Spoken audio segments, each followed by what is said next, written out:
আসসালামু আলাইকুম। The study doctor team থেকে আমি তৌফিকুর রহমান মাহফুজ। সবাইকে জানাচ্ছি আন্তরিক শুভেচ্ছা ও অভিনন্দন। সদ্যই এইচএসসি ও সমমান পরীক্ষার রেজাল্ট প্রকাশিত হয়েছে, কিন্তু দুঃখের বিষয় হলো রেজাল্ট খুবই শোচনীয় কম্পেয়ার টু প্রিভিয়াস হিস্টোরি। তোমরা যারা আশানুরূপ ফলাফল বা জিপিএ অর্জন করতে পারোনি, তোমাদের মধ্যে হয়তো অনেকেই দুশ্চিন্তায় ভুগছো। আমি এই রেজাল্ট দিয়ে বাংলাদেশের ভালো কোনো ইউনিভার্সিটিতে চান্স পাবো কি? আমার লাইফ কি এখানেই শেষ? তোমাদের জন্য বলছি নো ওয়ারিস, তোমাদের জন্য রয়েছে বাংলাদেশ থেকেও বেটার অপরচুনিটি। তোমরা যারা জিপিএ 2.75 কিংবা তার উপরে পেয়েছো, তোমরা চাইলে মাত্র 2 মাসের সহজ প্রসেসিং সম্পূর্ণ করে কোনো প্রকার অ্যাডমিশন টেস্ট ছাড়াই মালয়েশিয়ার ওয়ার্ল্ড র্যাঙ্ক ইউনিভার্সিটিগুলোতে অ্যাডমিশন নিতে পারো।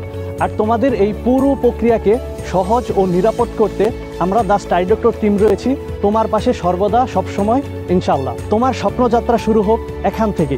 C you on the global stage.